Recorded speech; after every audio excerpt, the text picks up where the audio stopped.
Have you ever wondered what you would do if you realized someone was following you not just once, not by chance, but night after night, step after step, like a shadow that refuses to disappear? For 3 nights, she noticed the same car parked on the corner when she left work, the same footsteps echoing behind her in the empty streets.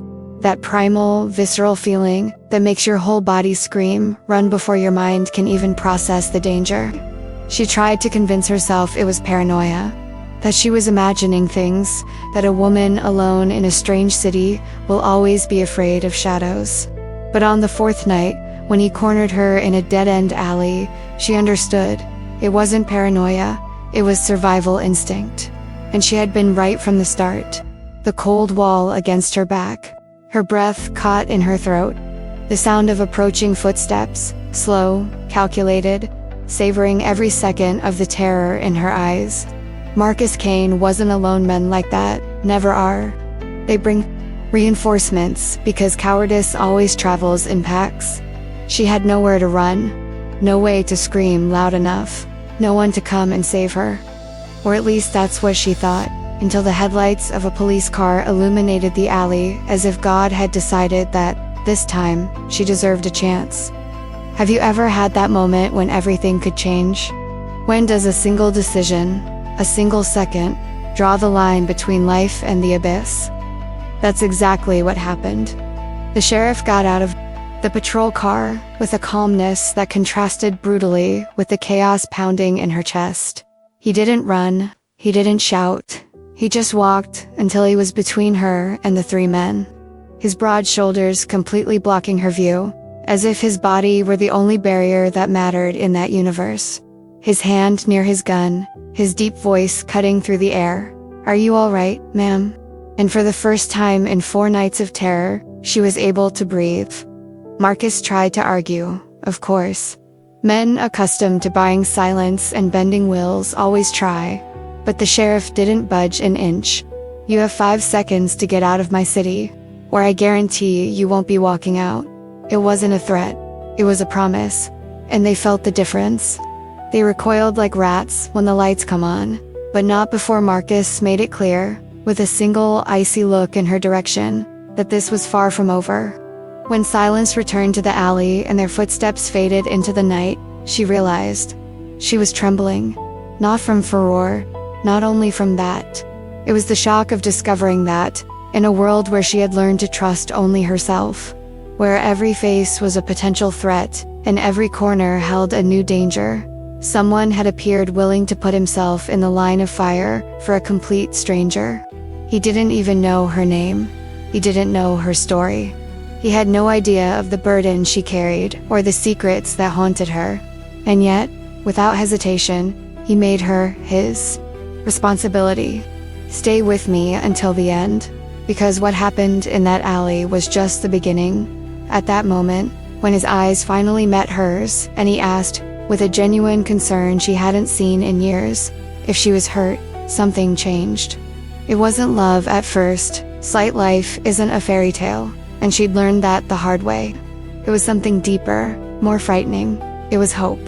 The dangerous realization that maybe, just maybe, she didn't have to face everything alone.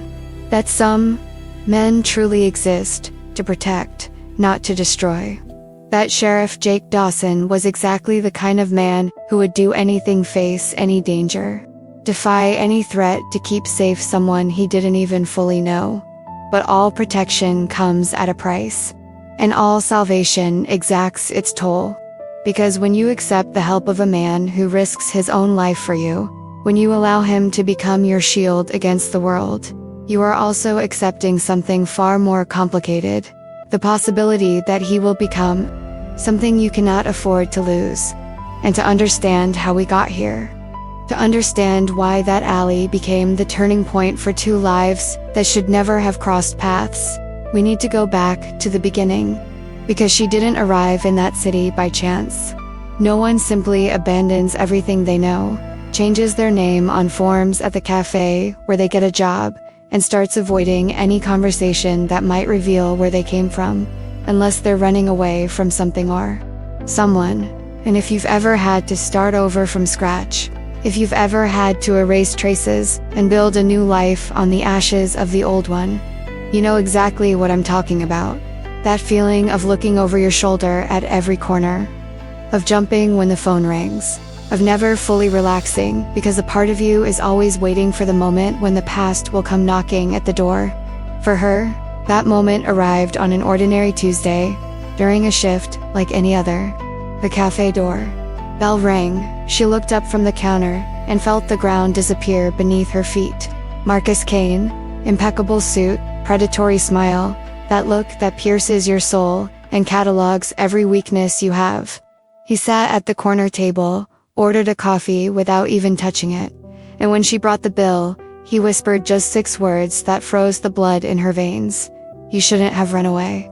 Darling, if this part touched you in any way, if you felt the weight of this phrase, leave a like. So I know you're connected to this story. Because what Marcus represented wasn't just a dangerous man.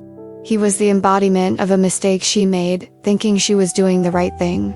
6 months earlier, she had worked as an administrative assistant at a front company, organized, discreet, invisible until the day she needed to retrieve a file from her boss's office, and accidentally saw documents she shouldn't have seen. Transactions, names, amounts that made her old life seem like a fairy tale. She did what any frightened person would do. She took photos, saved everything on a flash drive, and kept it as a form of life insurance. The problem is that life insurance only works when you know how to use it. And she was just a 27-year-old girl, trying to survive in a world that doesn't teach women how to protect themselves from powerful and connected men. So she ran away. She changed cities. She thought distance would be enough. Have you ever made a mistake thinking you were protecting yourself, but in reality you were just postponing the inevitable? Because that's exactly what happened. Marcus didn't forget. Men like him never forget. And when he finally found her, he didn't come alone. The pursuit began subtly. First, it was just a feeling. Then, visual confirmation. The ever-present black car. The same faces on the street corners. On the 3rd night, she almost called the police. But what would she say? A man is following me, and I have stolen files from a criminal organization. She would be arrested before receiving protection. So she kept walking, quickening her pace, changing routes, trying to survive alone, because that's what she always did. Survive alone. Until surviving alone ceased to be an option. Until the dead end forced a truth down her throat. Either someone came to help, or she wouldn't see the sunrise. And that's when Jake Dawson entered her life like a silent hurricane. One of those that makes no noise, but completely changes the landscape. If you want to see more stories like this, where protection meets danger, and 2 lost souls become each other's salvation, subscribe to the channel and turn on notifications, because this story is just beginning. And believe me, what comes next will show that sometimes the greatest risk isn't the enemy out there, it's opening your heart to someone when you swore you'd never trust anyone again. Because Jake Dawson wasn't just the town's sheriff. He was a man with his own ghosts, with a past that had taught him never to get involved again, never to let anyone mean anything beyond professional duty. And now, looking at that woman trembling in the dark alley, he had just broken his own rule.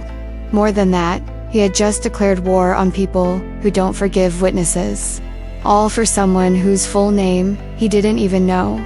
Now I want to delve even deeper into this subject, because to understand the impact of that moment in the alley, to comprehend why the sheriff's presence changed everything, you need to know who she really was when she arrived in that city.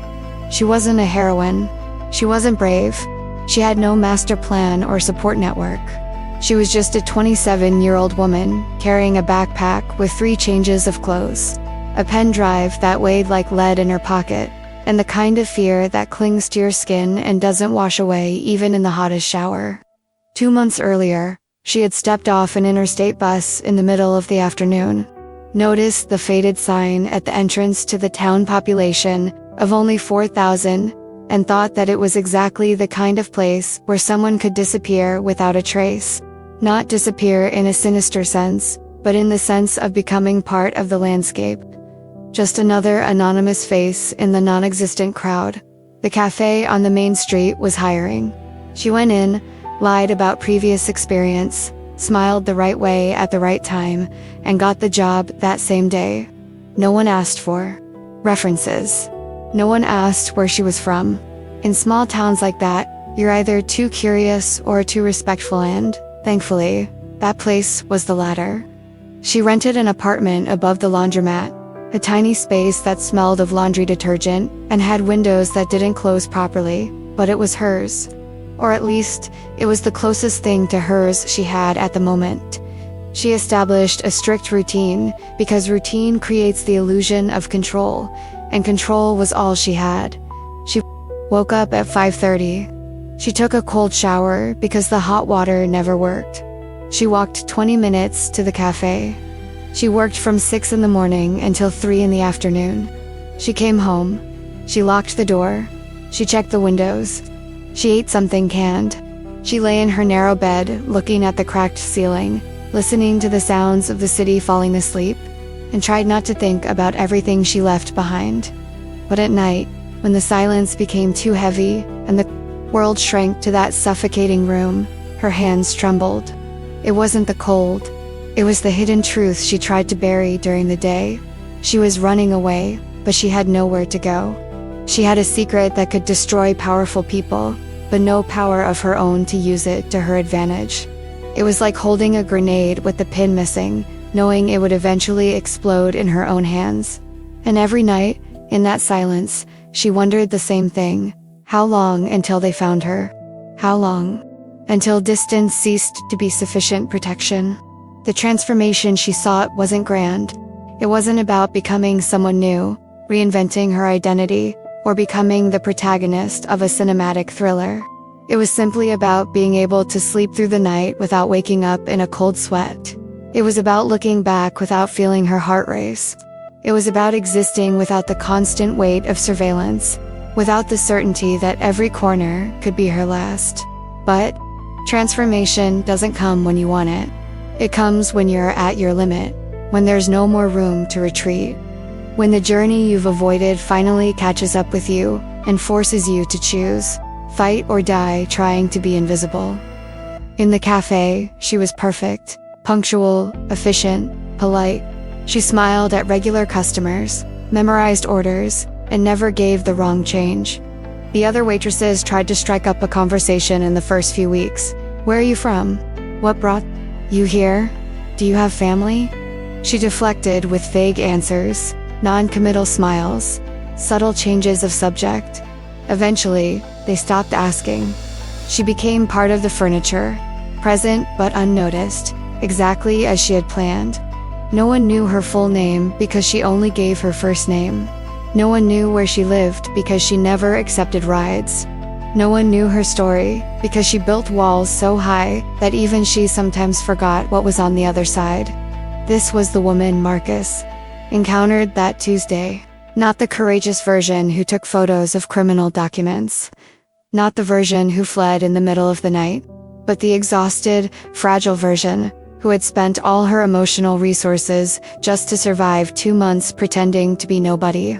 And when he whispered those words, "You shouldn't have run away," it was as if someone had ripped away all the planks supporting the fragile ground beneath her feet. The fall was instantaneous and brutal. The next 3 nights were a study in psychological deterioration. First night, denial. It was a coincidence. He doesn't know where I live. He was just passing through. Second night, recognition. The black car, the footsteps. The chilling certainty that denial was a luxury she could no longer afford. Third night, despair. Walking in circles, changing course, looking over her shoulder every 3 seconds, feeling panic rising in her throat like water in a shipwreck. And the fourth night, the decisive one win. She took the wrong path, thinking she was being clever, and ended up cornered in an alley that smelled of garbage and the end of the line. It was in that alley that the revelations all came at once. First revelation, she was going to die there. Not in theory, not in statistical possibility, but in concrete fact. Marcus hadn't come to give a warning. He had come to finish it. Second revelation. She wasn't prepared to die. She had spent 2 months surviving on autopilot, but when death stared her in the face, when it became inevitable and immediate, every cell in her body screamed, "No, not yet. I'm not finished." Third revelation. The most important. When the headlights illuminated that alley and the sheriff got out of the patrol car, she understood something fundamental about human nature and about herself. Salvation doesn't come from being strong enough to save yourself, but from accepting that you need someone willing to fight alongside you. Jake Dawson didn't ask if she wanted help. He didn't wait for permission. He simply placed himself between her and the violence, as if it were the most natural thing in the world. As if protecting strangers was instinct, not a choice. And when Marcus and the thugs retreated, when the silence returned and she stood there trembling, leaning against the cold alley wall, it was Jake who approached slowly, hands visible, voice low. "Hey, are you hurt?" She shook her head, but it wasn't true.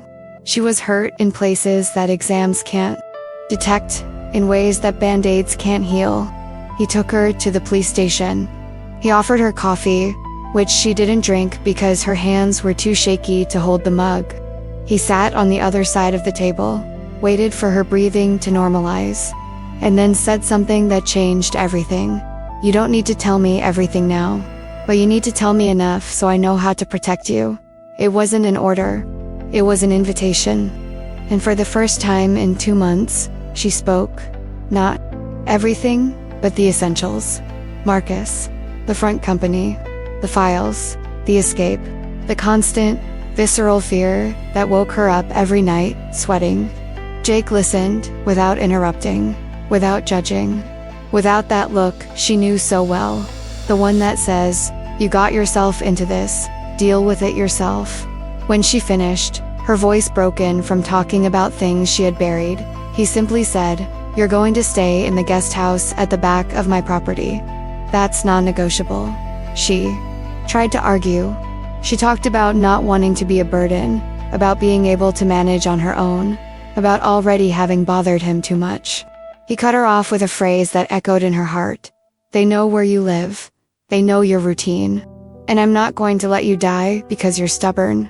There, in that police station, lit by flickering fluorescent lights, her true journey began.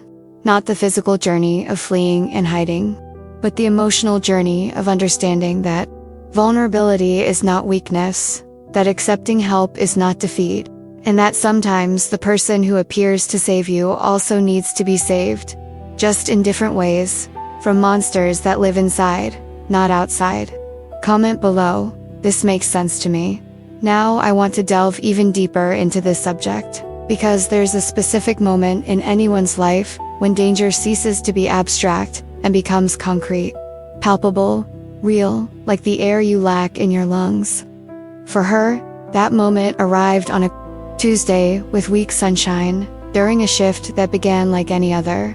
6 in the morning, freshly brewed coffee perfuming the air, clean tables, the day's menu handwritten on the blackboard. She tied her apron, pinned her hair back, adjusted her mask of normalcy on her face, and began to work. Regular customers came and went. Orders were taken, dishes served, smiles distributed automatically. Everything was following the safe script she had built, until the doorbell rang at 10:43 in the morning. And the whole world stopped spinning. She didn't need to look to know. Her body recognized it before her mind. That instant tightening in her stomach, the cold sweat on the back of her neck, the primal instinct screaming danger, run, now. But her feet were rooted to the spot. Her hands gripped the coffee pot like an anchor.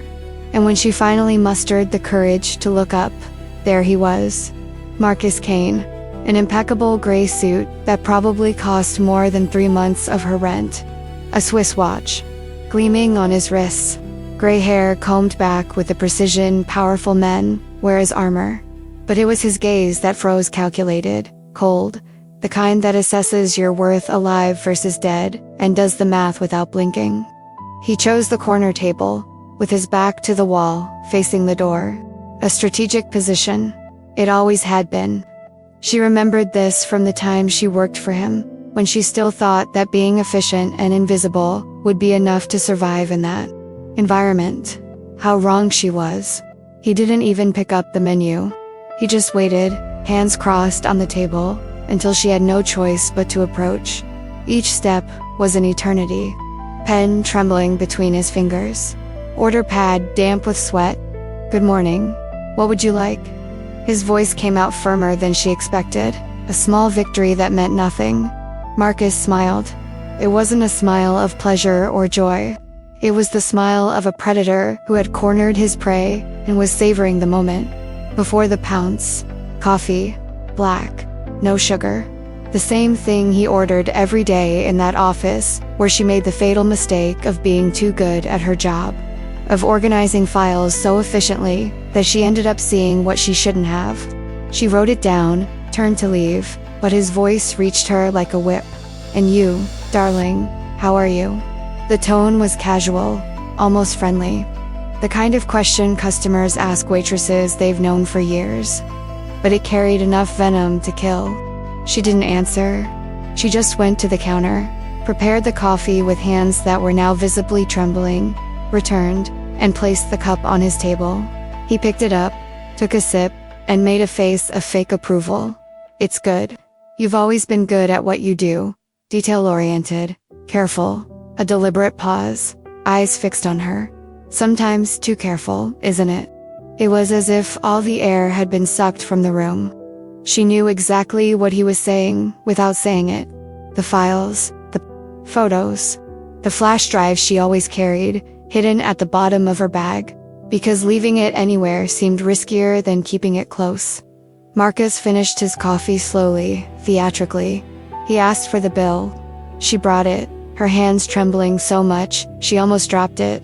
He paid, left a $50 tip, deliberately overly generous, and, as she went to collect it, he grasped her wrist. Not forcefully. Just enough to force contact, to show he could. He leaned in, his voice low enough that no one else could hear. You shouldn't have run away. People who know too much don't last long. Then he let go, stood up, straightened his jacket, and left as if nothing had happened. The doorbell rang. He disappeared down the sunny street, and she stood there, in the middle of the cafe, feeling the world crumble for the second time. The transformation that happened to her in that instant was brutal. In 10 minutes, she went from a woman trying to rebuild her life to a woman marked for death. All the decisions he had made to flee, to hide, to start over proved useless. Marcus found her. And if he found her, it meant that others knew too. It meant that the 2 months of invisibility were an illusion. It meant that every second from then on was borrowed time, and the loan was expiring. The rest of the shift was run on autopilot. She served tables, cleaned counters, smiled when necessary, but she was dead inside. Or rather, she was hyperlive, every nerve on high alert, every sound amplified, every peripheral movement processed as a potential threat. When it finally struck 3 in the afternoon and her shift ended, she took off her apron, grabbed her bag, and left through the back door, not the front. Never again through the front. The impact of that visit only solidified when she turned the corner and saw a shadow where there shouldn't be one. A man in sunglasses leaning against a lamppost, pretending to use his cell phone, but with his full attention on her. It wasn't Marcus, it was one of his men. She quickened her pace. He didn't move, but his gaze followed. The revelation came cold and definitive. Surveillance. They didn't just come to warn, they came to map, to study, to wait for the right moment. That night, she barely slept. He locked the door 3 times. He dragged the dresser in front of her. She sat on the bed, her back to the wall, staring at the window that wouldn't close properly, expecting that at any moment someone would come up and finish what Marcus started. Every shadow was a threat. Every sound was an invasion. The clock cruelly ticked away the minutes, each tick reminding her that she was alive for now, but only while she had an expiration date. Second night, the footsteps. She was returning from the convenience store when she heard them footsteps that matched hers, stopping when she stopped, speeding up when she sped up. She turned 3 times to check. There was always someone, always different, always keeping a safe distance. They didn't want to catch her yet. They wanted her to know she was being hunted. It's basic psychological torture, letting the prey exhaust itself with fear before the final attack. Third night, the car. Black, tinted windows, parked right in front of the building where she lived. Engine running. Someone at the wheel. She didn't even bother to hide it. It was a clear message. We know where you sleep, and there's no door that will stop us from entering when we decide. She ran up the stairs, locked everything, dragged everything she could to block the entrance, and stayed awake until dawn, listening to the engine roaring downstairs like a constant threat. It was on that third night that she understood the hidden truth of the whole situation. Marcus didn't just want the files back. He wanted an example. He wanted her death to serve as a warning to any other employee who thought about betraying him, about talking, about testifying. She wasn't just a problem to be solved. She was an opportunity to demonstrate power. And that made everything infinitely worse, because it meant there would be no negotiation, no agreement, no handing over the pen drive in exchange for life. There was only hunting, capture, and elimination. On the 4th night, too exhausted to think straight, she made a desperate decision. She changed her route. She thought being unpredictable would help. She turned onto streets she'd never used, cut through alleys, zigzagged between blocks. It was precisely this unpredictability that led her straight into the trap, the dead end, the cold wall. Marcus and 2 men blocking the only way out, and the absolute certainty that the next 5 minutes would determine whether she would continue breathing or become a statistic, until the headlights arrived, until Jake Dawson stood between her and the end, until her journey changed from a solitary escape to something entirely different, something that involved trusting someone, accepting protection, allowing another person to become part of the equation of her own survival. Now, I want to delve even deeper into this subject, because to understand why Jake Dawson appeared in that alley at exactly the right moment, you need to know the man he was before he became someone's savior. Jake wasn't born a protector.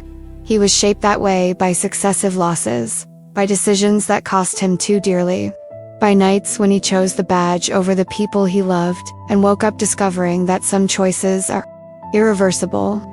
At 38, he carried the kind of weight that slumps the shoulders and hardens the gaze, not the weight of muscles or years, but the weight of ghosts that keep whispering, "What if you had chosen differently?" In town, everyone knew Jake Dawson, the sheriff who never smiled, but showed up when you needed him. The man who settled bar fights with 3 words and a look, who found lost children before panic set in, who knew every street, every family, every secret hidden behind locked doors.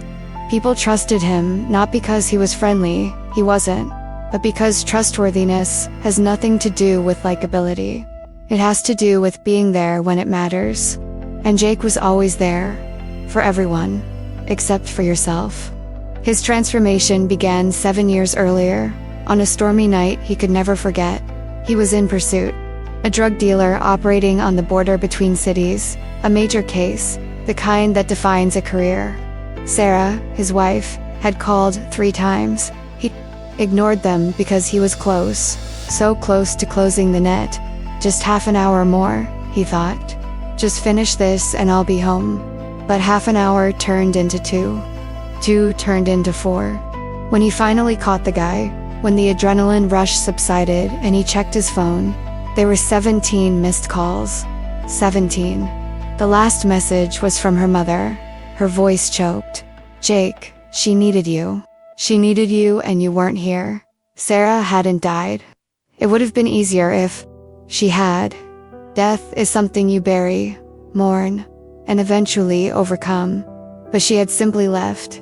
Bags packed when he arrived home at dawn, face swollen from crying, the empty gaze of someone who had already made an irreversible decision.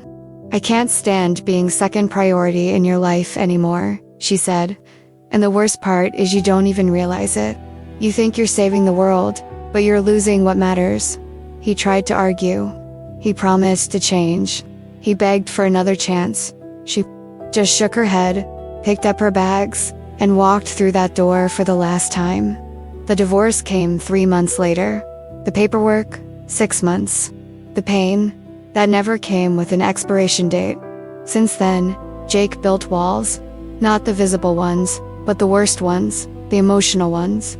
He decided that involvement leads to vulnerability. Vulnerability leads to loss, and loss hurts too much to risk again.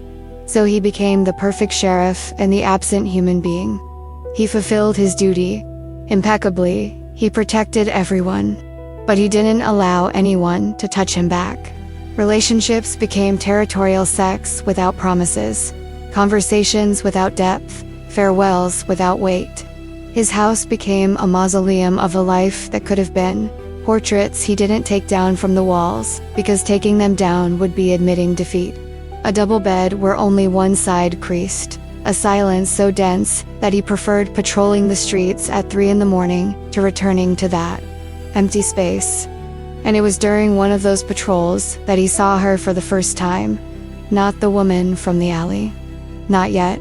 But the version from 3 nights before, walking too fast to be casual, looking back too often to be paranoia. He knew body language. 7 years of police work taught him to read fear like others read newspapers. And that woman was terrified. The first night, he just observed. It could be a fight with her boyfriend. It could be a debt to loan sharks. It could be a 1,000 things that weren't his problem. But something triggered that instinct he thought he'd buried along with his marriage. That primal impulse to protect that Sarah begged him to feel for her, and that he had only managed to feel for strangers. The second night, he saw her again. Same time, same route, same fear. This time, he noticed details. The bag pressed against her body, the measured but hurried steps, the way she scanned shadows, corners, parked cars. She wasn't a woman frightened by the night, she was a woman being hunted. Jake knew the difference. He decided to follow at a distance, just to make sure she got home. He saw her enter the building above the laundromat, saw the light turn on the second floor, saw it turn off half an hour later. He stayed there for another 15 minutes, engine off, observing, making sure. He didn't know why. He couldn't explain it. He only knew that abandoning her wasn't an option. Third night, the pattern repeated itself. But this time, Jake saw the black car. He saw the occupants. He saw the way they watched her building. They weren't curious. They were predators establishing territory. He noted the license plate, ran it through the system as soon as he got back to the police station. Rented car, false name, non-existent address, red flags everywhere. That's when Jake understood that this wasn't her paranoia. It was a real, concrete, imminent threat. And that's when he made a conscious decision. He was going to intervene. Not because he knew her. Not because he had an obligation. But because 7 years ago, he chose to pursue a criminal instead of answering his wife's phone. And since then, he carried the guilt of having failed when it mattered. Maybe he couldn't fix the past, but he could, at least, not repeat the mistake. Fourth night, he was purposefully patrolling the area. He saw her leave the cafe later than usual, too nervous. He saw her take a different route, trying to lose him. He saw the 2 men start following her, converging from opposite directions. His survival instinct screamed danger before his brain could process it. He sped up. He turned corners at illegal speeds. And when he saw her enter that dead end, when he saw Marcus and the henchmen blocking the exit, when he understood that the next 30 seconds would determine whether that woman would remain alive, something inside him simply broke. It wasn't a rational decision. It was an impulse. It was years of repressed guilt, finding an outlet. It was the chance to finally be in the right place at the right time and choose the person over duty. Because in that alley, the person was duty. And for the first time in 7 years, Jake Dawson didn't have to choose between saving someone and saving himself. You could do both simultaneously. So he got out of the patrol car with a calmness he didn't feel. placed himself between it and the danger, and uttered the words that changed lives. "Are you all right, ma'am?" It wasn't about her, not yet. It was about him, about the brutal revelation that carrying a badge without a heart had turned him into a functional but hollow shell. About understanding that never again allowing anyone to matter was a punishment he imposed on himself, but one that was killing him from the inside more efficiently than any bullet. In that alley, protecting a woman whose name he didn't even know, Jake felt something he hadn't felt since before Sarah left, a purpose that went beyond duty, connection that transcended professional obligation, the dangerous, terrifying, but undeniable possibility that perhaps, just perhaps, there was still in him the capacity to truly care, not as sheriff, but as a man. And when her eyes met his, when he saw not only fear but also relief, gratitude, and something deeper that neither of them was ready to name, Jake knew. He had just crossed a line he swore he would never cross again. He had allowed a stranger to become a responsibility. He had opened a breach in the wall. And breaches, once opened, only widen. They never shrink. Comment below if you think Jake did it for her, or for himself. Sometimes saving someone else is the only way to save yourself too. Now I want to delve even deeper into this subject, because there's a specific kind of moment that completely redefines the trajectory of two lives, not gradually, not with warning, but instantaneously and irreversibly. For her and Jake, that moment happened in that alley, reeking of garbage and despair, illuminated by the headlights of a police car that seemed like divine spotlights cutting through the darkness. It was there that their separate journeys collided and merged into something neither of them planned, neither of them wanted, but both desperately needed, without knowing it. When she turned into that alley, her heart was already racing. She had taken a different route, thinking that unpredictability was a defense mechanism, that changing course would confuse those following her. Fundamental mistake. Fatal mistake. Because predators don't just hunt by following, they surround, anticipate, force their prey into the territory they've chosen. And that's exactly what Marcus did. The alley wasn't an accident. It was a trap. Narrow enough that there was no escape route. Dark enough that no one on the main street could see or hear. Isolated enough that screams would be lost in the wind. She realized her mistake, the exact second the footsteps behind her quickened. She turned instinctively, searching for an exit that didn't exist. And there he was. Marcus Kane, walking with that obscene confidence of a man who knows he's already won. But he wasn't alone, he never was. Two men flanked him, broad shoulders, hands in their pockets, where they probably held weapons or knives, or any tool that could turn threat into reality. Their smiles were worse than any curse. They were the smiles of men who did this professionally, who felt no remorse, who saw violence as work and her as just another task to be crossed off the list.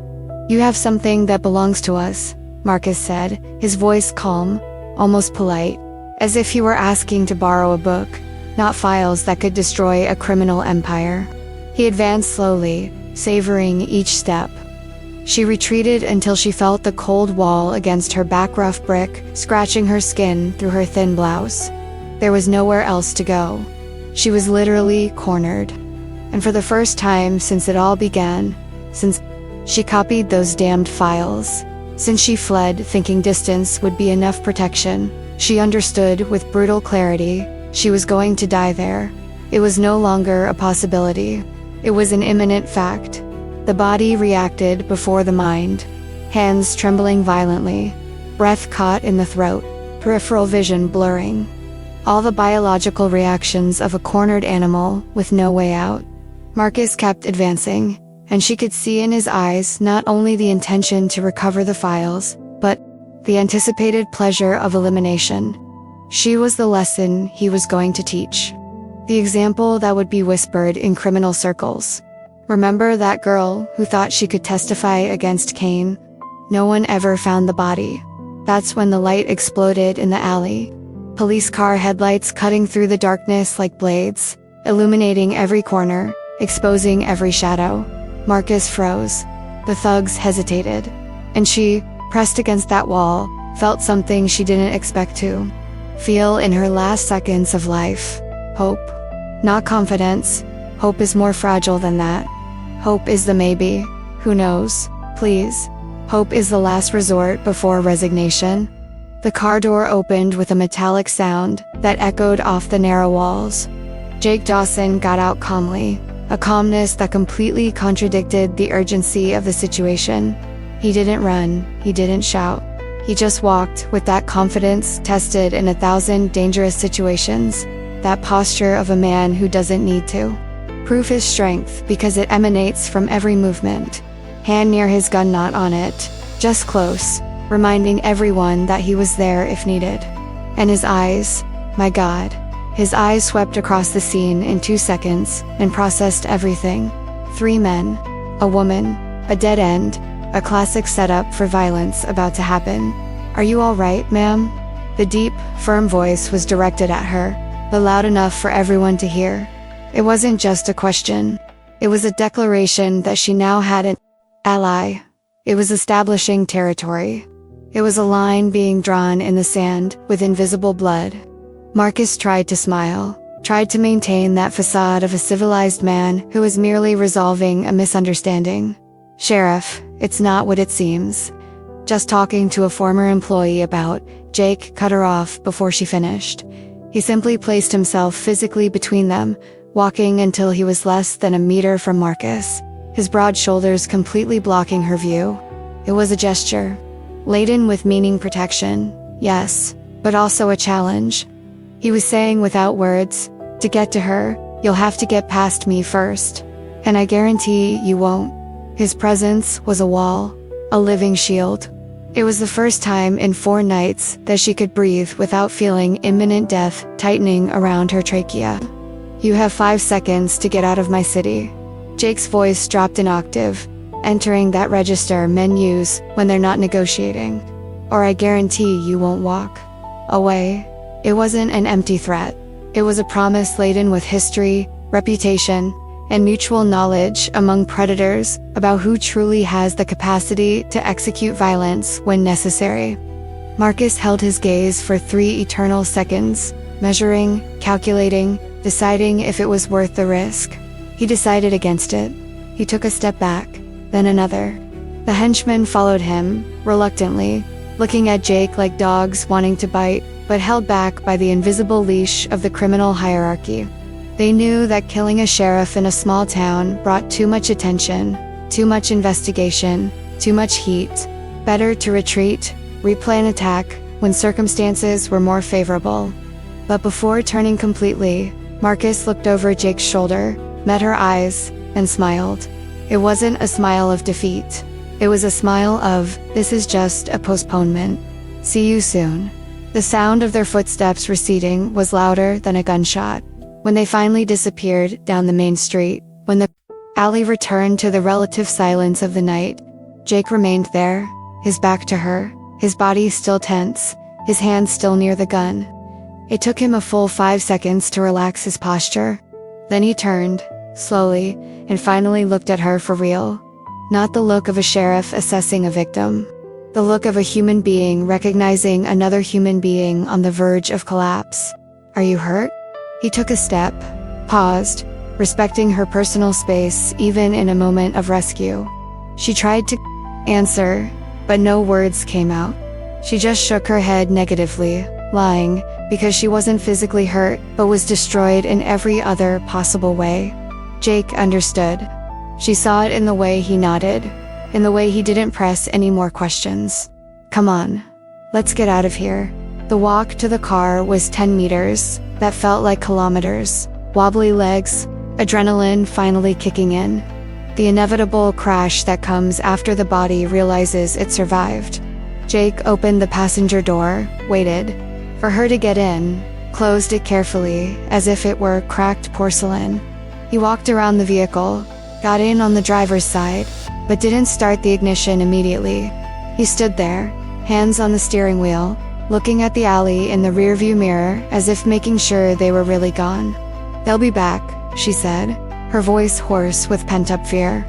It wasn't a question, it was a statement of fact. Jake turned to her, and it was at that moment that the real transformation happened, not the external one, but the internal one. It was when he made the conscious decision that this woman, this stranger, trembling in the back seat of his car, had just become his responsibility. Not temporary, not circumstantial, but absolute. "I know," he said. Pause, then, with the weight of a promise that would cost everything. "But next time, you'll have to go through me first. And I'm not getting out of the way." He started the engine. "We're going to the police station. You're going to tell me everything. And then, we'll settle this." The "this" was loaded with implications that neither of them could yet process. Because resolving it meant war. It meant putting a badge on the line against a criminal organization. It meant risking career, reputation, life. But Jake had already made the decision the second he saw her cornered. And she, looking at his profile illuminated by the streetlights, understood something fundamental. For the first time in months, she wasn't alone. And that was more frightening than any threat from Marcus's. Because you know loneliness. You know how to navigate it, you control it. But depending on someone, trusting that they won't abandon you when it gets too dangerous, that was uncharted territory.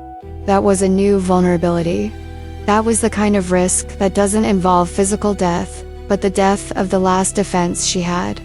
Now I want to delve even deeper into this subject, because there's a specific moment in any journey where you stop running and start fighting, not because you've become brave, but simply because there's nowhere left to run. For her, that moment arrived under the fluorescent lights of the police station. Sitting in a hard plastic chair that creaked with every movement, looking at the sheriff who had just saved her life, and understanding that lying now would be the same as digging her own grave. So, for the first time since it all began, she told the truth. Not the edited version. Not the version that made her seem less guilty. The complete, raw truth, with all the questionable decisions and all the mistakes that brought her there. It started at the beginning, the job at the front company. How she didn't know at first that it was a front. How she thought she was working for a legitimate financial consulting firm, organizing paperwork, filing contracts, being the perfect administrative assistant who doesn't ask questions. But there was a problem. She was too good at her job, too efficient, too organized. And when you're too efficient, eventually you get access to things you shouldn't see. It was on a Tuesday, always Tuesday, apparently, when Marcus asked her to retrieve a specific file from his office's archives. A file that was locked in a drawer, that was locked in a cabinet, that required 2 different keys to open. She found the folder, but as she picked it up, other documents fell out. And when she bent down to pick them up, she saw them. Bank transactions from shell companies. International transfers with absurd amounts. Names she recognized from the news: politicians, businessmen, people who shouldn't be connected to anything illegal. And at the center of it all, like a spider in the middle of a web, Marcus Kane. He wasn't just laundering money, he was operating an entire network, connecting organized crime to the corporate elite, facilitating corruption on a scale she never imagined possible. Her voice trembled as she recounted this part. Jake remained motionless, seated on the other side of the table, his expression neutral, but his jaw visibly tense. She continued. She described how she took photos with her cell phone, her hands trembling so much that half of them came out blurry. How she copied digital files onto the flash drive she carried to work. How she spent the entire night at home, looking at that evidence, understanding the deadly weight of what she held in her hands. Life insurance or a death sentence, it depended on how she used it. I didn't know what to do, she said, her voice breaking. Go to the police. What if they had people on board? Go to the press. What if they killed me before I published it? So I just, kept it. I figured that as long as I had the evidence, they wouldn't kill me because they wouldn't know where the backup was. She laughed humorlessly. Stupid, right? As if criminals operated with logic. Jake finally spoke, his voice low. When did he find out? 3 months later, I don't know how. Maybe cameras I didn't see. Maybe someone noticed files were accessed. Maybe I left a digital trail. But one day, he called me into his office, locked the door, and said, "I have cameras everywhere. I know what you did. I know what you have. And if you value life, you'll return everything and forget you ever saw it." She rubbed her face, exhausted. I had 2 options: hand it over and hope they would eventually kill me, or run and hope they wouldn't find me. I chose to run. I took 2 years' worth of savings, bought a bus ticket, and disappeared. The silence that followed was thick. Jake processed every word, every implication, every layer of danger. When he finally spoke, it wasn't judgment. It was a decision. "You're staying in the guest house at the back of my property. That's non-negotiable." She blinked, confused. "I can't." "They know where you live," he interrupted, his voice firm. "They know your routine. They know where you work, what route you take, what time you leave. You're a mapped target, and I'm not going to let you die because you're stubborn." It wasn't a request, it was a declaration. "You don't know me," she argued, but it sounded weak even to her own ears. "You owe me nothing. Why would I risk it? Because it's my job." Simple, straightforward.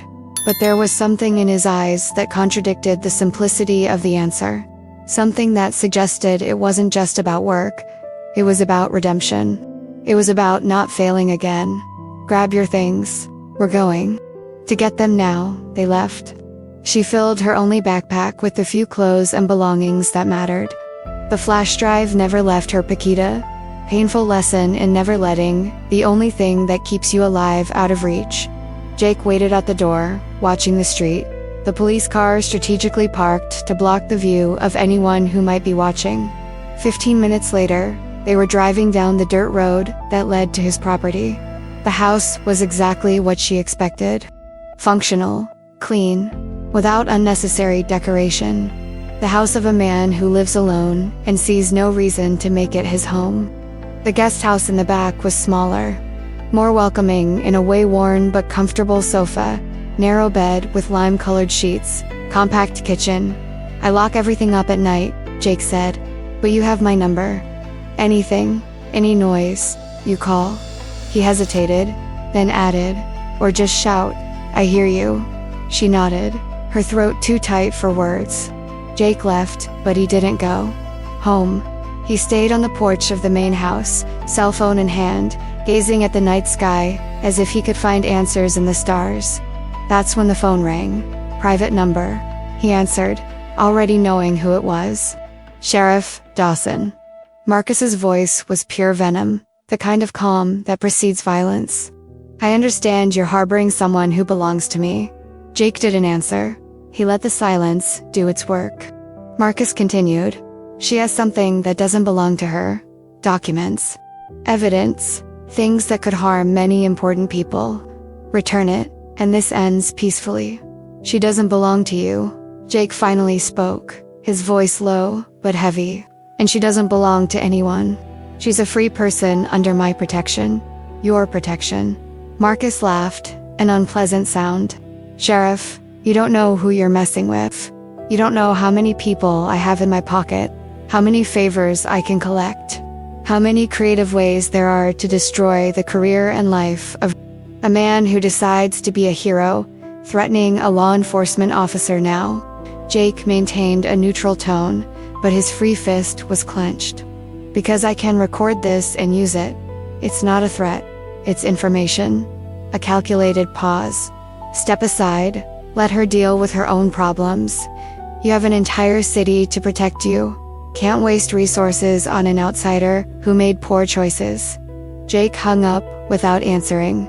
Because answering would be admitting that Marcus had a point. Because answering would be admitting that yes, this could cost him his badge, his reputation, maybe his life. But when he looked out the window and saw her sitting on the porch of the guest house, illuminated by the dim light of the outside lamp, hugging her knees, her gaze lost in the void, he knew he had just signed a declaration of war, and there was no turning back.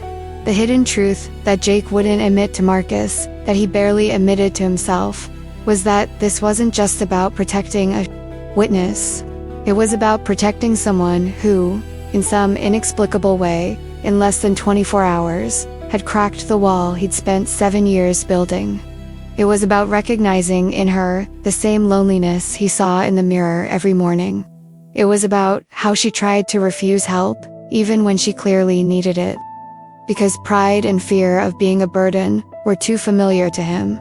It was about how, for the first time since Sarah left, he looked at someone and thought, "I'm not going to let you get lost."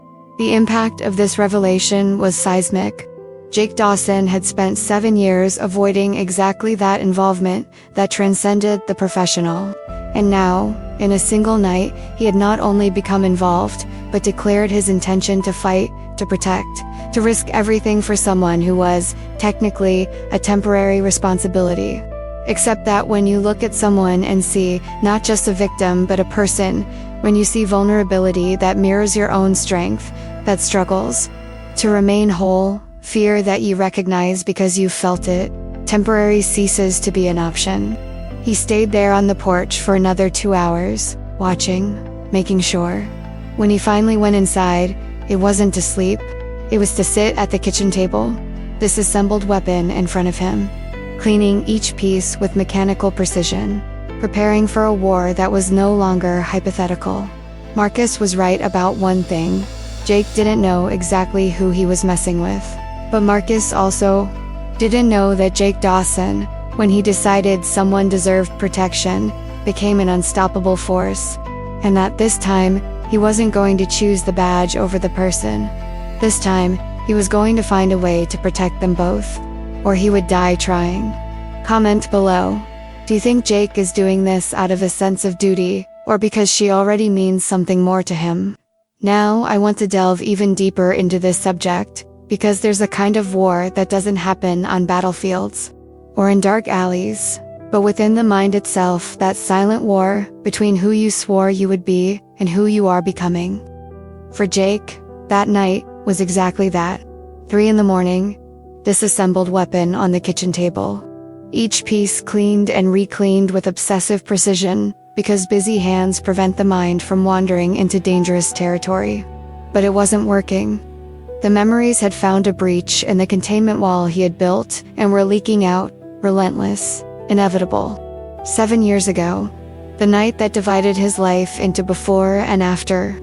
He could see it with cinematic clarity, every detail preserved in high definition by the guilt that never fully healed. The chase, torrential rain turning roads into rivers. The drug dealer who had slipped through his fingers 3 times.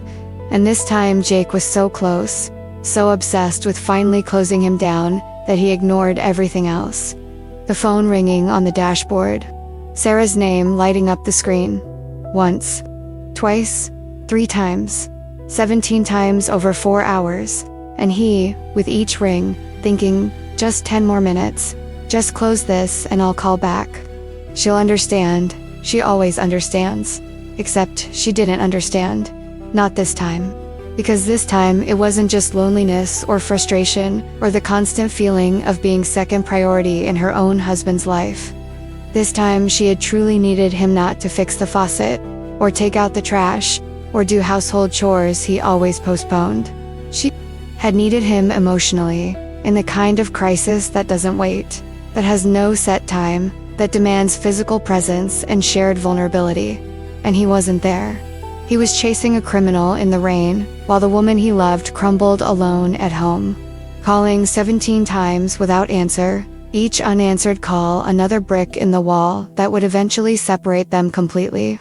When Jake finally caught the guy, when the adrenaline subsided and he checked his phone, panic set in. Instantly. 17 missed calls. 8 voicemails he didn't dare listen to in their entirety, because her voice on the first 3 was enough starting tense. Escalating to despair, ending in a cold resignation that was worse than anger. He drove home at a speed limit, rehearsing excuses, preparing explanations, promising himself that this time she would understand, that his dedication to the job was for them, for the safety of the community, for the greater good. But when he walked through the door at 5 in the morning, he found suitcases packed in the living room. Sarah sat on the sofa, her eyes red but dry. She had already cried all she had to cry. The look she gave was worse than any scream. It was the look of someone who had given up, who had crossed an invisible line between "it's still worth fighting for" and "there's nothing left to fight for."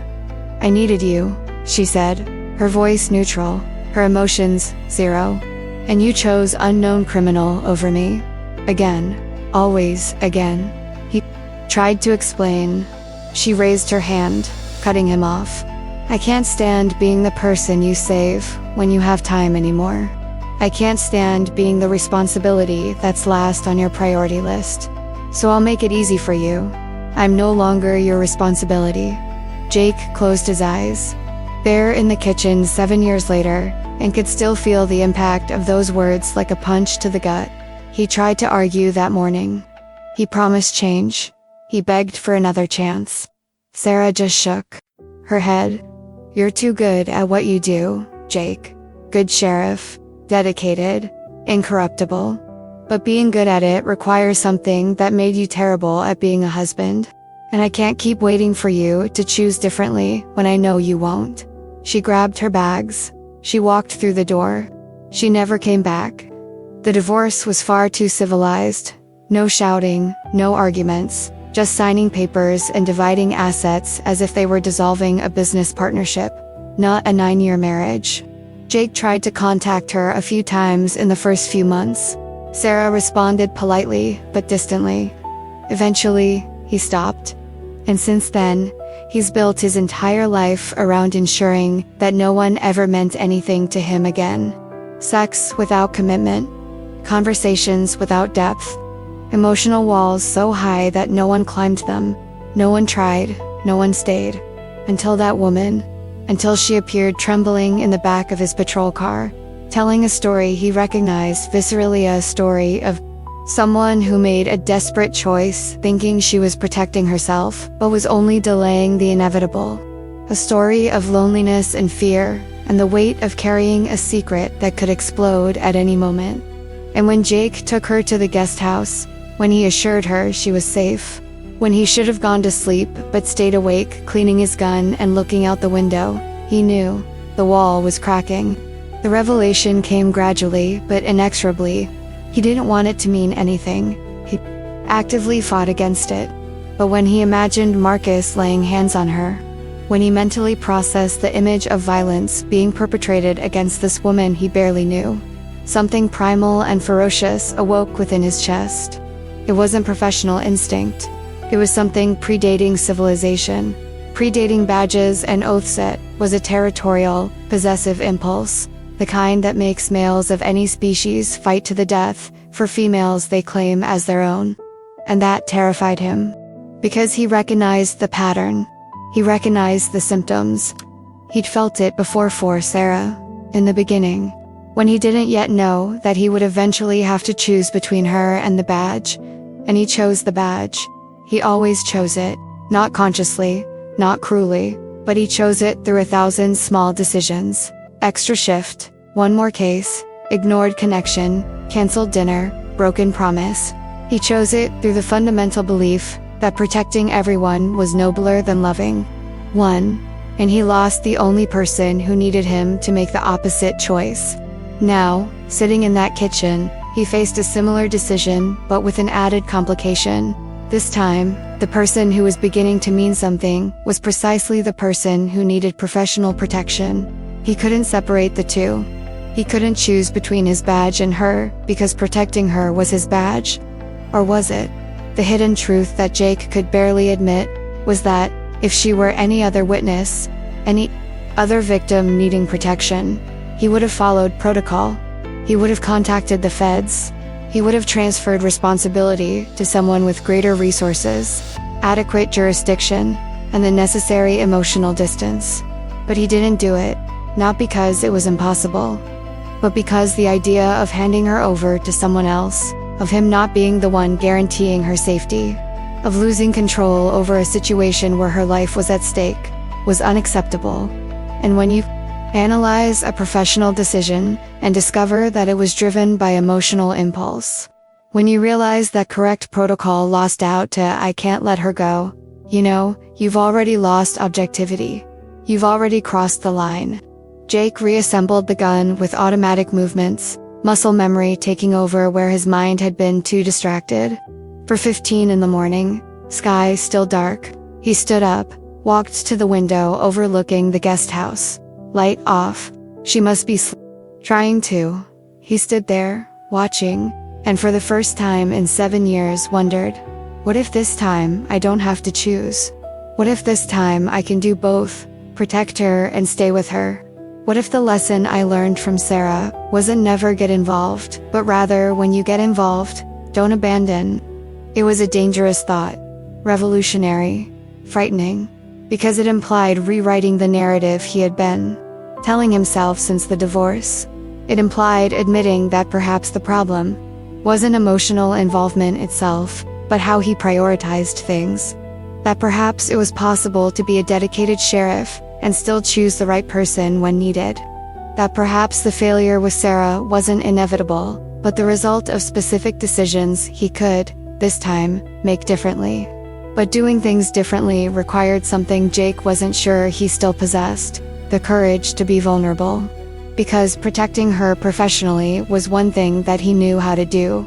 He was trained for it, but letting her in emotionally, admitting that in less than 48 hours, she had achieved what no one had in 7 years, making him truly care. That required a kind of courage that had nothing to do with confronting armed criminals. It was the courage to risk a heart that had already been broken once and never fully recovered. He went back to the table. He picked up his cell phone. He scrolled through contacts until he reached a name he hadn't dialed in 3 years. Sarah. He stood there, finger on the call button, wondering if she would answer, what she would say, if she would know what kind of advice to give about the absurd situation he'd gotten himself into. But he didn't call, because he already knew what she would say.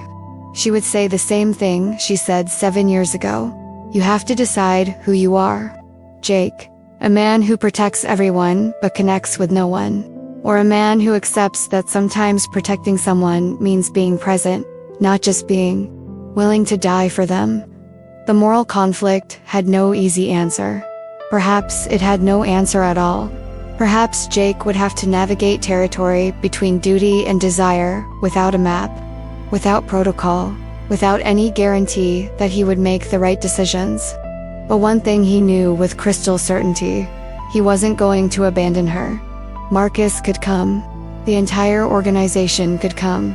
Jake wouldn't back down. He wasn't going to transfer responsibility. He wasn't going to choose the easiest option over the right one. And what if that meant a complete crack in the wall he had built? Did it mean a vulnerability he swore he would never feel again? Then so be it. Because for the first time in 7 years, Jake Dawson felt something beyond guilt and duty. He felt possibility. And possibility, however frightening, was better than the safe emptiness in which he had lived. Now, I want to delve even deeper into this subject, because intimacy isn't built on grand cinematic gestures or dramatic declarations, but on small, repeated moments that, accumulated, create a foundation that no storm can completely destroy. For Jake and her, that foundation began to be built in the days that followed, that first night days that formed a strange, intimate routine, laden with unresolved tension that neither of them knew how to name or had the courage to confront. The transformation began subtly. One morning, she woke to the smell of coffee coming from the main house. She found Jake in the kitchen, already in his uniform, preparing overly strong coffee and eggs that seemed like rubber. He wasn't a cook, that was obvious. She offered help not out of politeness, but out of a need to do something, anything, that wasn't just sitting around feeding her anxiety. He accepted with a grunt that might have been gratitude. And so it began. She cooked, he ate, they exchanged minimal but comforting words. They didn't need to fill silences, because shared silences are different from solitary silences. The second morning, the pattern repeated itself. The third as well. By the fourth day, she already knew that he drank his coffee without sugar, that he preferred scrambled eggs to fried ones, that he had a habit of reading news on his tablet while eating, but always paused when she spoke. Small details, observations that come from living together. And Jake noticed things about her tool, like how she bit her lower lip when she was nervous, how she stirred her coffee 3 times clockwise before drinking it, how her posture relaxed slightly when he entered the room, as if his presence were a guarantee of security that she hadn't felt in months. The afternoons were dedicated to something Jake insisted on, but presented as a suggestion: self-defense. "I can't be with you 24 hours a day," he said, and something in his tone made it clear he wished he could. "So you need to know how to defend yourself if someone catches you alone." They trained in the backyard, an isolated area where neighbors couldn't see. Jake taught basic movements, how to break free from a wrist grip, where to strike to cause maximum damage, how to use the attacker's weight against themselves. There was an inevitable intimacy in the training. Bodies close, his hands correcting her posture, a low voice instructing near her ear. "Here, turn your hips like this. Use my weight against me." That's it, exactly like that. She tried to focus on the instructions, on the learning that could save her life. But it was impossible to ignore how her heart raced when he got too close, how her skin tingled when his hands adjusted the position of hers, how his breath against her neck sent electric currents that had nothing to do with fighting adrenaline. And Jake felt it too. He tried to remain professional, clinical, focused on technique. But when she executed a movement perfectly, when she managed to break free from his grip or land a blow in the right place, and turned with a proud smile that lit up her face in a way he hadn't seen before, something inside him melted. It wasn't just physical attractional, though that was definitely present, impossible to ignore. It was pride. It was admiration. It was recognition of a strength in her that she herself didn't yet see.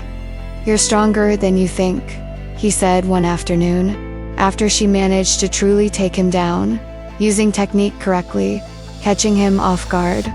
She was breathless, a strand of hair stuck to her sweaty forehead, her eyes gleaming with victory. "I'm not," she replied, but she was smiling. "You let me." Jake held her gaze. "I didn't let you. You took me down." Important difference. The moment stretched out, charged, both still on the ground where they had fallen, too close to be accidental but neither pulling away. The nights were when defenses truly crumbled. After dinner, which she cooked with ingredients he bought, a domestic dance neither commented on, but both noticed they gravitated to the veranda of the main house. They never planned it. It just happened. She would emerge from the guest house. He would already be seated on the steps or in the worn rocking chair, and she would join him. Sometimes they would stand in silence, simply watching night swallow day, but often, she would begin to speak. It started with superficial things: books she liked, movies she'd seen, places she wanted to visit someday. But gradually, as nights passed and Jake continued to listen without visible judgment, she began to share deeper things. She talked about her lonely childhood, parents who were more absent than present, the constant feeling of never being enough. She talked about relationships that failed because she always chose men who needed saving, who drained her energy until there was nothing left. She talked about the mistake of trusting Marcus, not romantically, but professionally. About how she ignored red flags because she needed the job, the money, the illusion of stability. "I've always been good at pretending everything was okay," she said one night, hugging her knees, her gaze lost on the dark horizon. "Good at smiling when I wanted to cry. Good at being what other people needed. But I don't even know who I am when I'm not performing for someone." Her voice broke. "And now I'm just scared. Constantly scared of not being strong enough, smart enough, brave enough to survive this." Jake remained silent for a long time. She began to regret speaking, showing too much vulnerability, revealing weakness to a man who probably already questioned whether she was worth the risk. But then he spoke, his voice low, heavy with the weight that came from an honest place. Courage isn't the absence of fear. It's doing what needs to be done despite the fear. And you've run your whole life to survive. You're still here, still fighting, still trying. That's not weakness. That's the definition of strength. It was the way he said it, not as empty comfort, but as an observed fact that made something loosen in her chest. It made tears she had held back for months finally fall. And Jake, who had spent 7 years avoiding emotional intimacy, simply moved to sit beside her and offered his presence. He didn't try to fix things. He didn't offer solutions. He just stayed there, solid and present, while she cried. In the following nights, it was Jake who began to speak. Not much, he wasn't a man of easy words, but he shared fragments. About Sarah, about how he lost his marriage because he didn't know how to prioritize, about the solitude he built as punishment and protection, about how he had convinced himself that living without connection was preferable to risking pain again. But the truth, he said, on a particularly clear night, with too many stars to count, is that I wasn't protecting my heart. I was slowly killing it. She listened without interrupting. And when he finished, when silence settled again, she asked the question she had held back for days. Why are you doing this for me? You don't even know me properly. Why risk everything, career, reputation, life, for someone who could be dead in a week? Jake hesitated before answering, his eyes fixed on the horizon, his jaw tense, as if waging an internal war over how much to reveal. Finally, because I've already failed someone I loved, I chose my badge over her. I chose duty over being there. And when she left, I vowed never to let anyone mean anything to me again, because meaning something hurts too much when you lose it. Pause. Deep breath. But you. Since that alley, something has changed. I can't explain it. I can't rationalize it. I just know I won't fail you. Not the way I failed her. I won't choose duty over being here. Because this time, protecting you is my duty and my choice. The silence that followed was different. It was charged not with discomfort, but with recognition. It was the silence of two people truly seeing each other, without masks, without defenses, just raw and vulnerable. Humanity. And it was in that silence that she did something she hadn't even planned. She reached out and touched his hand. It wasn't a dramatic gesture. It was a quick, light touch, fingers brushing the back of his hand for less than 3 seconds. But it was enough for both of them to feel an electric current, for the connection that had been gradually building to become undeniable. Jake didn't pull his hand away, and that non-gesture, that absence of retreat, was a clearer statement than any words. It was confirmation that yes, he felt it too. That yes, a line had been crossed. That yes, this was more than professional protection and victims' gratitude. It was something growing between them, something dangerous and inevitable. Something neither was ready for, but both were already too deeply immersed to back down. She withdrew her hand first, but the ghost of the touch remained. They continued sitting there, not speaking, just existing in the same space with a new awareness vibrating in the air between them. And when they finally got up to sleep, when they exchanged a polite but burdened goodnight, when each went to a different side of the property, they both knew something fundamental had changed. The journey was no longer just about surviving external threat. It was about navigating internal threat. The vulnerability of allowing someone to matter when the whole world was conspiring to tear away anything you dared to love. Comment below. Have you ever felt that moment when a simple touch changes everything between two people? Now I want to delve even deeper into this subject. Because there's a moment in any story where destiny stops being something that happens to you and becomes something you actively choose, even knowing that choice could cost you everything. For them, that moment arrived on a cold Thursday morning, a gray sky promising rain, when Jake's phone rang with a number he immediately recognized, the Federal Bureau of Investigation. He answered in the kitchen, she making coffee, and by the way, his posture changed, shoulders tensing, Jaw clenching, she knew something was about to change. The conversation was short, professional. The agent on the other end of the line had the efficient voice of someone who dealt with cases like this daily, for whom witnesses were chess pieces, not people. Jake asked technical questions, noted information, thanked him, and hung up. The silence that followed was heavy. He stood there, his hands still on the phone, looking out the window as if he could find in the trees beyond the answer he didn't want to give. Finally, he turned. They analyzed the files. That's enough. More than enough. Marcus Kane, the whole network, will fall. It should have been a victory, but his tone didn't carry celebration. But she knew that pause now. She knew the weight of an unspoken word. But you need to testify. In person. Federal jury. In 3 days. Jake held her gaze. Without your testimony authenticating the documents, explaining the context, connecting the dots, the defense will claim fabricated evidence. You're the only one who can put Marcus behind bars permanently. She felt the ground disappear beneath her feet. 3 days. In person. It meant leaving that place, leaving the bubble of relative safety Jake had created. Exposing herself in an open court where Marcus would have one last chance to silence her. It meant putting her face and name on display, becoming a public target. It meant the end of anonymity, the end of the possibility of simply disappearing afterward. I don't know if I can, she said, her voice coming out lower than she intended. It wasn't cowardice. It was brutal honesty about her own limitations. Jake crossed the kitchen in 3 steps.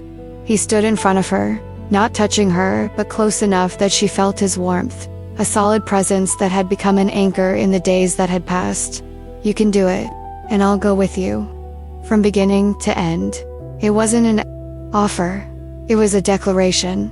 It was a decision already made before even consulting her. Jake, you can't, she began, but he cut her off. I can and I will. I've already spoken to the department. I'll go as your personal escort and corroborating witness. I'll make sure you get there, testify, and come out alive on the other side. His gaze was intense, burning with a determination that clung to no argument. You're not going to do this alone. Not after everything. And so it was, in that kitchen, smelling of coffee and irreversible decisions, that the path was forged. 3 days to prepare.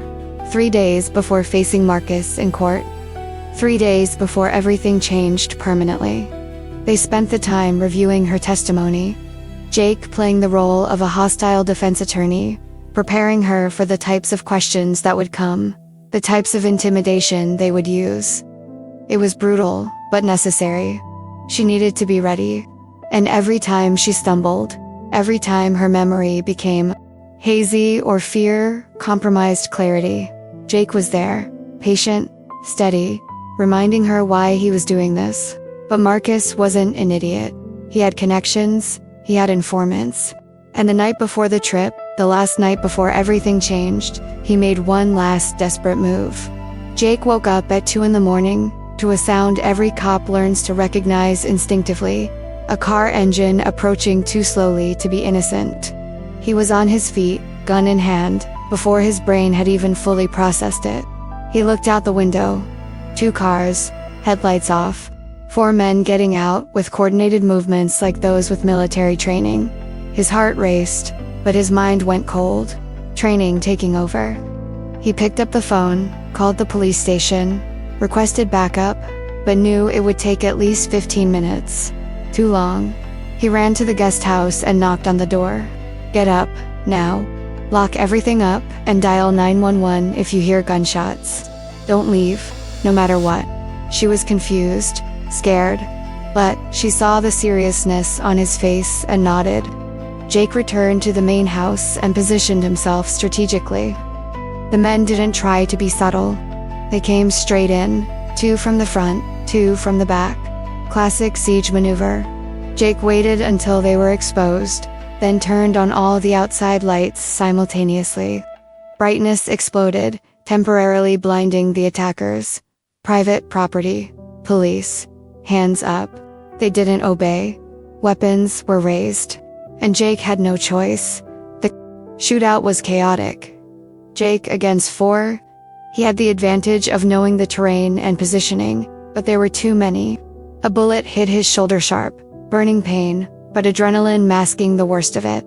He kept going. He took down 2. A 3rd retreated. A 4th tried to flank. Jake caught him first. When backup finally arrived, sirens tearing through the night, the attackers who were still conscious surrendered. Jake stood, weapon still raised, blood running down his arm, but refusing to fall. She had ignored his instructions. Of course she had.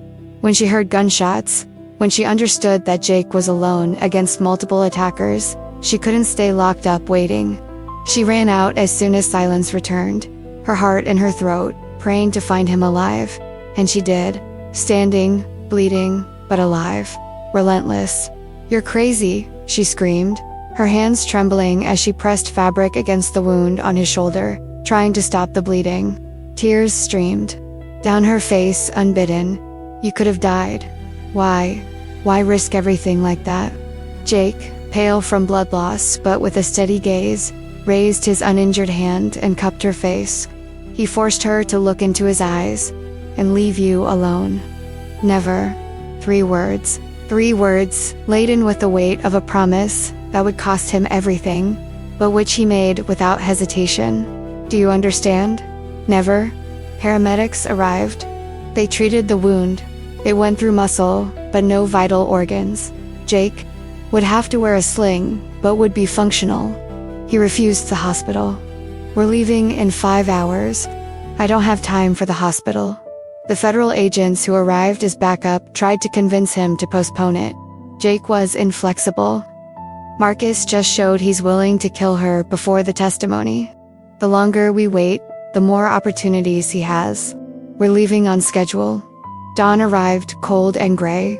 They loaded their minimal backpacks into the federal SUV that would escort them. An 8-hour journey to court. Jake, his arm immobilized, took the passenger seat. She sat behind. 2 federal agents drove and escorted. As they left the property, she looked back, watching the guest house that had been their temporary refuge disappear into the distance. She didn't know when if she would return. The journey was tense. Jake barely spoke, processing pain and adrenaline that hadn't fully subsided. She observed his profile, the hard line of his jaw, his intense concentration, even wounded. And she understood with brutal clarity. This man had faced 4 armed attackers, taken bullets, refused proper medical treatment, all to ensure she could testify. Not out of duty, not for a badge, but because she had become someone he couldn't let go of. And between them, in the silence of that car crossing roads leading to an uncertain destination, a hidden truth grew that neither of them dared to verbalize, but both felt with an intensity that hurt. After this, there would be no turning back. There would be no pretending. It was just professional protection. There would be no maintaining a safe distance. They had crossed a line with no return map. They had become each other's responsibility in a way that transcended any protocol or reason. The trial was approaching. Marcus was still free, awaiting his hearing, probably planning his next move. And her testimony could finally end him more. It could be the last thing she did before he vowed permanent silence. But as she watched Jake, seeing the way he obsessively checked mirrors, even injured, the way he positioned his body to protect her, even in the closed car, she knew she wasn't alone. And for the first time since it all began, since she copied those damned files and turned her life into a constant escape, she felt something beyond fear. She felt hope, dangerous, fragile, but real. Now I want to delve even deeper into this subject, because there's a truth about protection that we rarely talk about. When someone puts themselves as a shield between you and danger, when they literally bleed to keep you alive, the dynamic between you changes irrevocably. It's no longer about gratitude or debt. It's about a visceral recognition that this person has consciously decided that your survival is worth more than their own. And when you accept this protection, when you allow someone to become your wall against the entire world, you are also making a choice. You are saying that their life matters enough for you to bear the weight of that responsibility. Jake understood this on the road, as his SUV devoured miles toward the courthouse. The pain in his shoulder was constant, throbbing, reminding him every second of what he had risked. But it wasn't the physical pain that bothered him. It was the gradual, inevitable revelation that he had broken every rule he had imposed on himself after the divorce. He had gotten involved. He had allowed someone to mean something to him. And worse or better, depending on the perspective, he had discovered that meaning something to another person wasn't a weakness. He had spent 7 years avoiding. It was what made life worth living. He glanced in the rearview mirror. She sat quietly in the back seat, her gaze lost out the window, processing her own demons.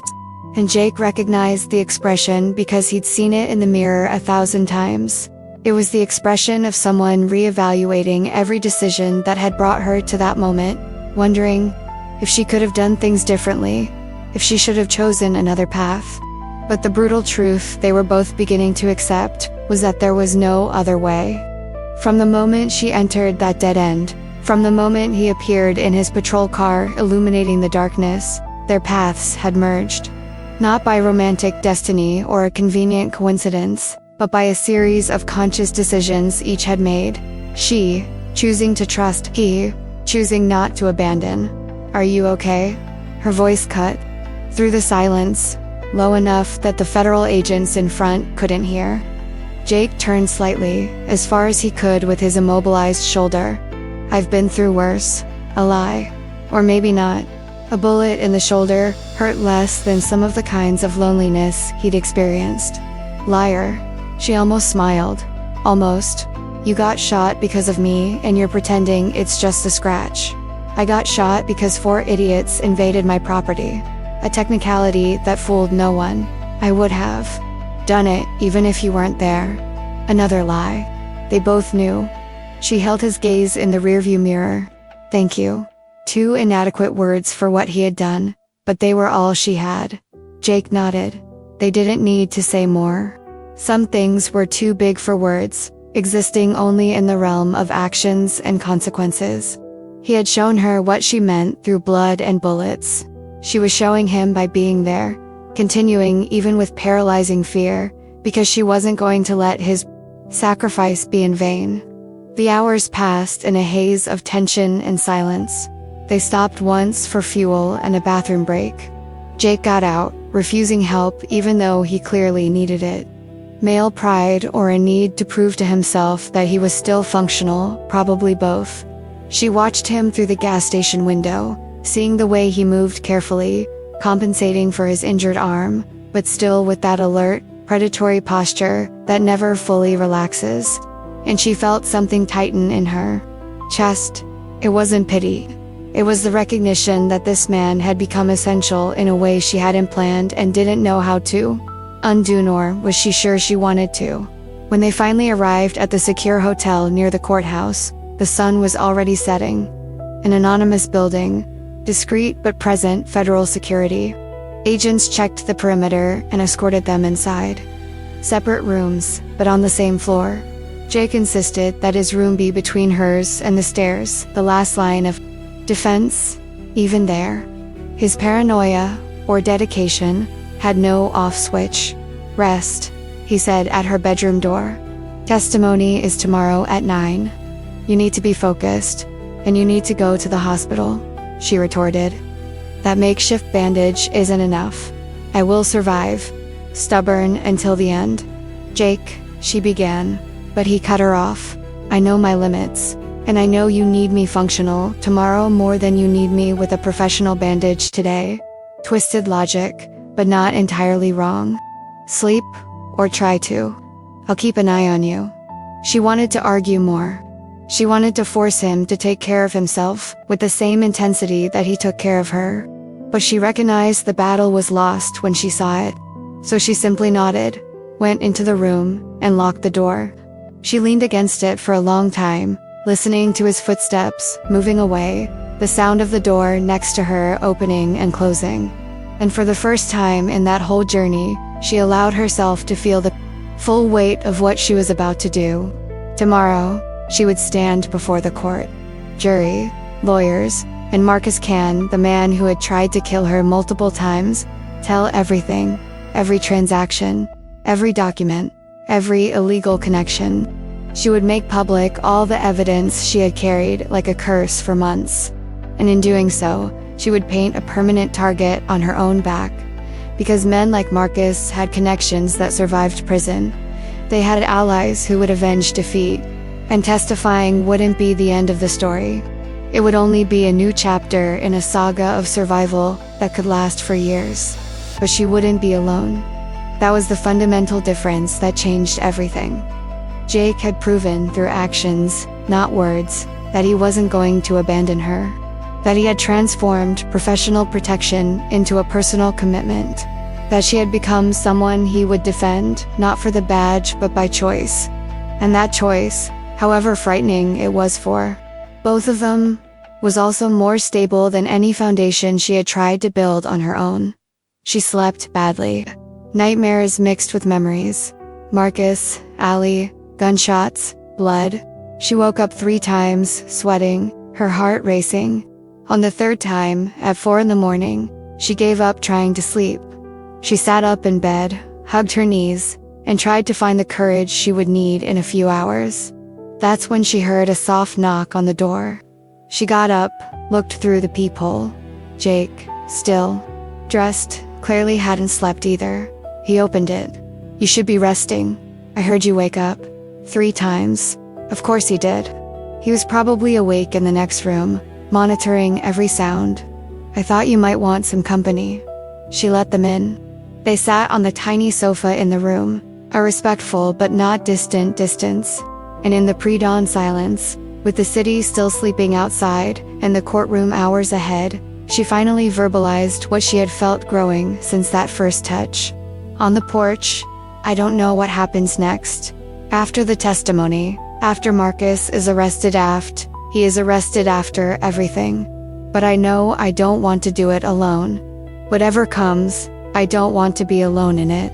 Jake looked at her, really looked, seeing not only the witness he was protecting, but the woman who had become something indefinable, yet undeniable.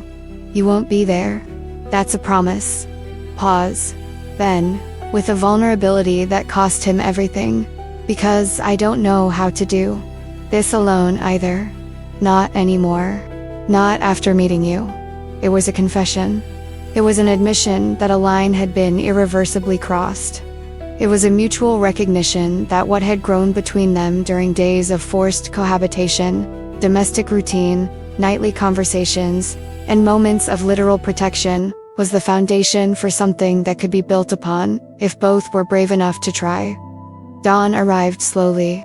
They stayed there on the sofa, sometimes talking, sometimes silent, until light began to filter through the curtains. Then Jake got up.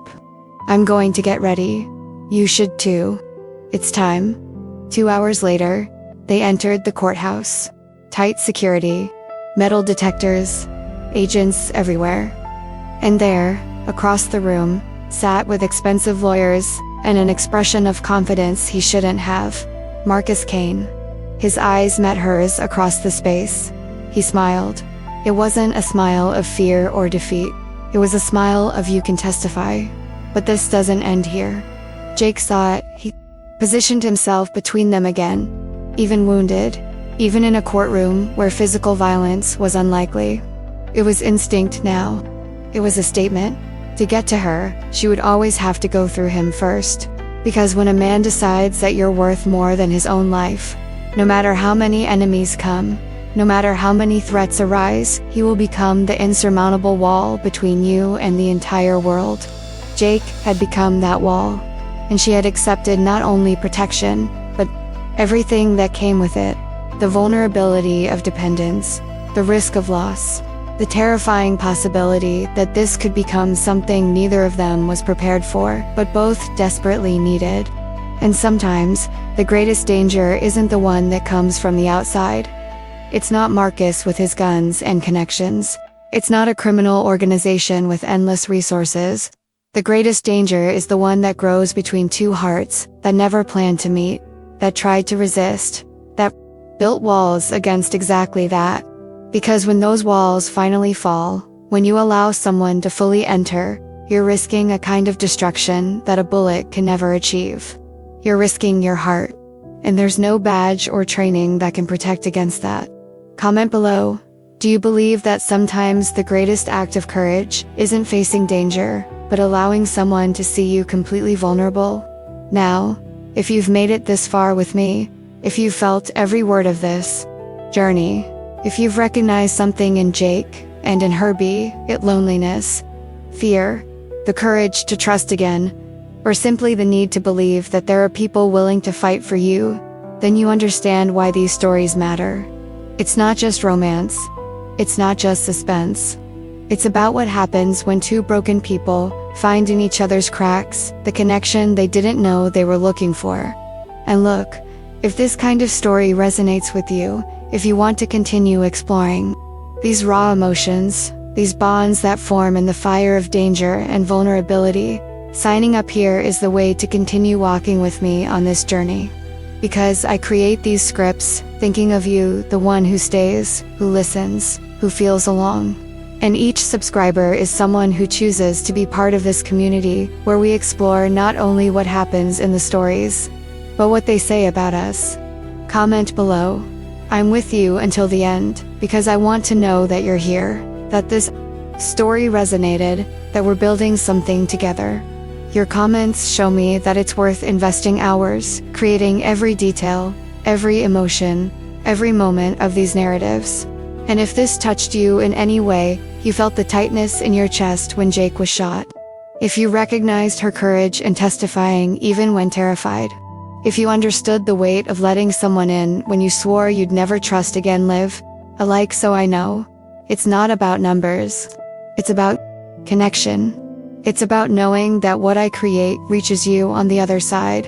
And because I know you don't want this to end here, because stories like this demand continuity, demand resolution, demand to see what happens when the testimony ends and real life begins.